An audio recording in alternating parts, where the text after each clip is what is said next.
Di video sebelumnya kita sudah bahas mengenai tahap persiapan atau langkah awal sebelum belajar HTML, dan di video tersebut kita juga sudah bahas tentang bagaimana cara membuat, menyimpan, dan menjalankan file HTML. Nah, selanjutnya untuk video ini kita akan bahas mengenai tag HTML untuk menampilkan paragraf. Baik, sampai di sini ya kita jalankan Visual Studio Code-nya terlebih dahulu. Ini klik kanan, kemudian pilih open. Nah, di sini sudah ada folder yang pernah kita buat di video sebelumnya ya, yaitu folder belajar HTML. Lalu di sini sudah ada satu file, yaitu pertemuan 1.html ya, yang pernah kita buat di video sebelumnya. Nah, kita butuh satu file lagi, ya, aktif pada folder belajar HTML-nya, kemudian klik tombol new file. Oke, untuk nama filenya ini pertemuan underscore 2.html. Nah, jika sudah, tekan tombol enter di keyboard. Nah, di sini kita sudah punya satu file, yaitu pertemuan 2.html. Nah, untuk sidebar di sebelah kiri, ini saya sembunyikan supaya area kerja kita lebih luas dilihat. Nah, caranya klik tombol ini ya. Saya klik. Nah, langkah selanjutnya kita akan membuat struktur dasar dari HTML. Ketik HTML, lalu titik 2, kemudian 5. Nah, setelah itu tekan tombol Tab di keyboard atau tombol Enter di keyboard. Nah, maka otomatis akan dibuatkan kerangka dasar dari HTML. Nah, untuk di bagian title-nya ya, ini saya ganti pertemuan 2. Nah, sampai di sini kita save terlebih dahulu di tab menu file, kemudian pilih save. Nah, sekarang kita akan jalankan file yang barusan kita buat. Di folder belajar HTML, klik kanan, kemudian open. Nah, di sini kita sudah punya dua file ya, pertemuan 1 dan pertemuan 2. Untuk pertemuan 2, ini klik kanan, kemudian open untuk melihat atau menjalankan file HTML-nya. Nah, di bagian title ini sudah diganti ya, pertemuan 2. Nah, selanjutnya ini kita kembali ke Visual Studio Code-nya ya. Ini Google Chrome-nya jangan di close. Sebelum lebih jauh ya mengenai tag HTML, ya saya akan jelaskan sedikit apa itu tag pada HTML.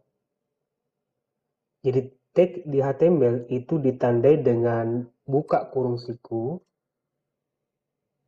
dan tutup kurung siku.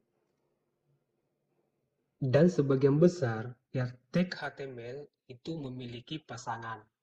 Ya, dalam hal ini ada tag pembuka ya dan ada tag penutup. Tag pembuka ditandai dengan kurung siku seperti ini. Sedangkan tag penutup itu ditandai dengan kurung siku seperti ini. Ya, ada tanda slash-nya. Jadi ini tag pembuka dan ini tag penutup. Itu artinya tag ini ya berpasangan dengan ini. Ya, tag pembuka body dan tag penutup body. Nah, di HTML itu banyak sekali tag dan memiliki fungsi tertentu. Dan ini yang akan kita bahas di sepanjang playlist ini. Lalu, ya, apa fungsi tag pada HTML? Nah, fungsinya untuk menandai ya bagian-bagian dari website yang kita buat, atau untuk menandai konten yang kita buat akan ditampilkan seperti apa pada saat dijalankan di web browser.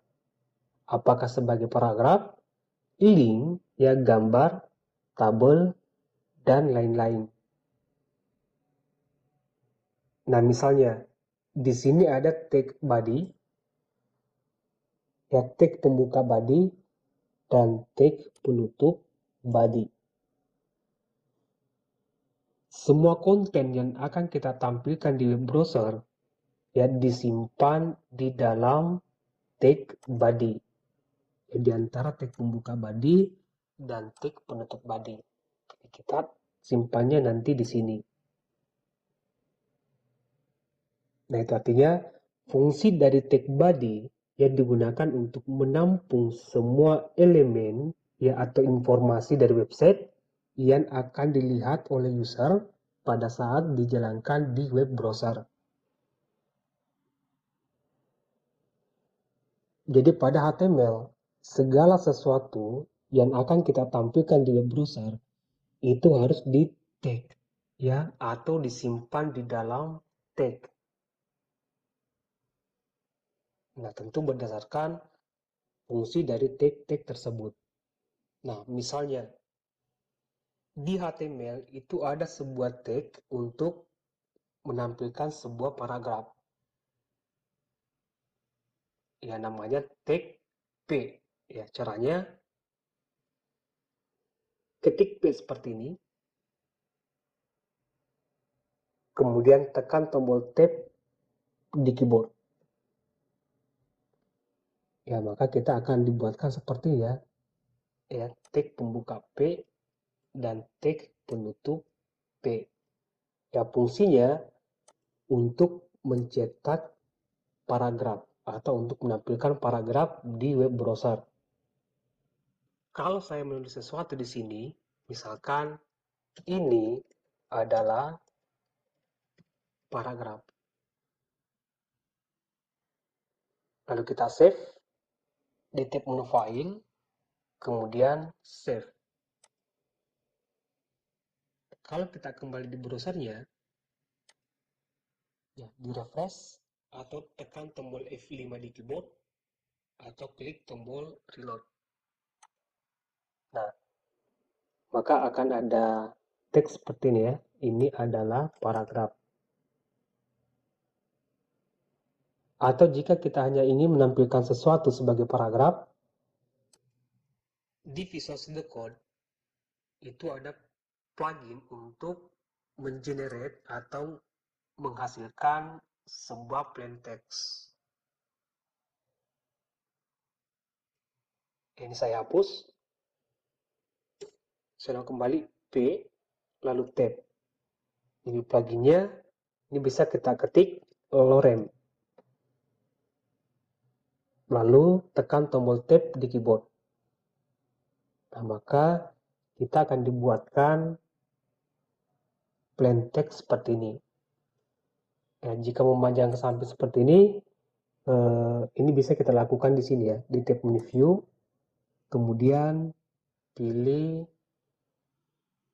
Work Wrap atau alternatif Z.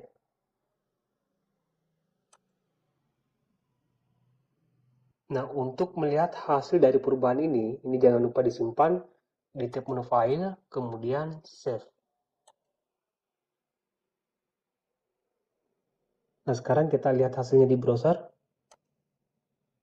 Tekan tombol F5 atau klik tombol reload. Maka akan tampil seperti ini di web browser. Jadi ini hanya plain text ya. Daripada kita menulis sesuatu seperti ini, ya lebih baik kita memanfaatkan plugin dari Visual Studio Code untuk mengenerate sebuah plain text. Jadi saya ulang kembali bahwa tag P ya pada HTML itu digunakan untuk menampilkan atau mencetak sebuah paragraf. Nah, kalau misalkan di sini, kalau saya enter 2 kali, seperti ini, kemudian saya simpan di tab menu file, kemudian save. Nah, jika kita lihat hasilnya di web browser, ya, refresh, tidak ada perubahan yang terjadi.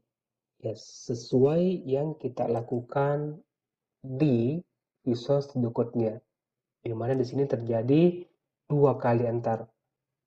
Nah, ini menandakan bahwa ketika kita menekan tombol enter ya di Visual Studio Code, itu tidak sama halnya ketika kita menekan tombol enter di Microsoft Word.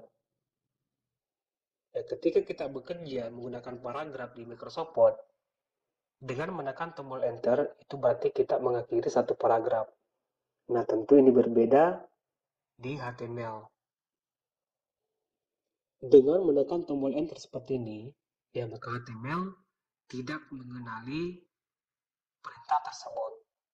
Nah, jika kita ingin ya hasilnya seperti ini, pada saat dijalankan di web browser, itu ada satu tag ya di HTML yang berfungsi sebagai enter. Nah, misalnya, kalau saya letakkan enternya di sini, itu ada tag namanya BR. Ya, BR lalu tab di keyboard.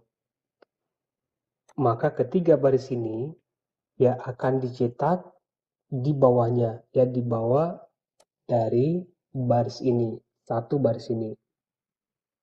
Nah, kita lihat perubahannya di browser. Sebelumnya disimpan dulu ya, di tab menu file, kemudian save. Kembali ke browser, reload browsernya. Nah, di sini ya terjadi enter satu kali. Jika saya tambahkan di sini BR lagi, ya BR 3 kali, kemudian di save di tab menu file, save. Kembali ke browser, refresh. Nah, akan terjadi enter 3 kali pada saat dijalankan di web browser. Dan ini menandakan bahwa di HTML segala sesuatu yang akan ditampilkan di web browser harus di tag, ya harus ditandai sesuai dengan fungsi tag-tag tersebut. Nah, sampai di sini tag bearing saya hapus dulu.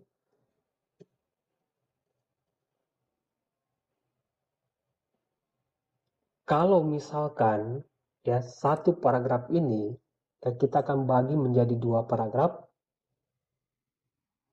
maka hal yang pertama yang kita lakukan itu harus menandai dan harus memberitahu si browsernya bahwa satu paragraf ini kita akan bagi menjadi 2 paragraf. Nah, misalnya di sini sampai di sini ini paragraf pertama, ini harus ditutup seperti ini. Ya, jadi ini satu paragraf. Ini ada tag pembuka P ya, dan ini tag penutup P. Dan ini dibaca satu paragraf. Dan di sini saya buka kembali tag P seperti ini. Ya, hati-hati buka tutupnya. Yang tutup P ini saya hapus. Ya, karena ini sudah ada. Ya, saya kembali. Sampai di sini dibaca satu paragraf. Dan mulai di sini dibaca satu paragraf. Jadi ada 2 paragraf di sini. Untuk melihat hasilnya, di tab menu file, lalu save. Di browser, refresh browsernya. Nah, maka akan dibuatkan 2 paragraf. Paragraf pertama dan paragraf kedua.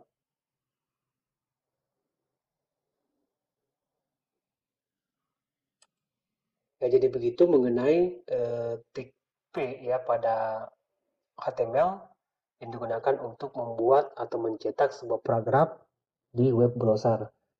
Dan satu hal di sini, ini mengenai perubahan yang kita lakukan pada Visual Studio Code. Jadi setiap apa yang kita lakukan ya pada Visual Studio Code-nya itu jangan lupa disimpan. Kalau misalkan di sini, saya tambahkan di sini tag VBR seperti ini, itu berarti ada perubahan, dan di sini ada angka 1. Ya, jadi supaya perubahan yang kita lakukan pada Visual Studio Code bisa berpengaruh pada web browser, itu harus disimpan terlebih dahulu. Nah, di sini ada angka 1, itu artinya perubahan ini belum disimpan. Kalau saya kembali di web browsernya, kemudian saya refresh, nah perubahan itu belum dibaca atau belum berpengaruh pada web browsernya. Ya, kenapa? Karena kita belum menyimpan file ini atau perubahan ini. Nah, jika kita ingin ya setiap perubahan yang kita lakukan disimpan secara otomatis, nah, di tab menu file, di sini aktifkan autosave. Ya, tinggal klik autosave-nya. Nah, dengan begitu setiap perubahan yang kita lakukan pada Visual Studio Code-nya itu akan disimpan secara otomatis tanpa harus ke tab menu file kemudian save.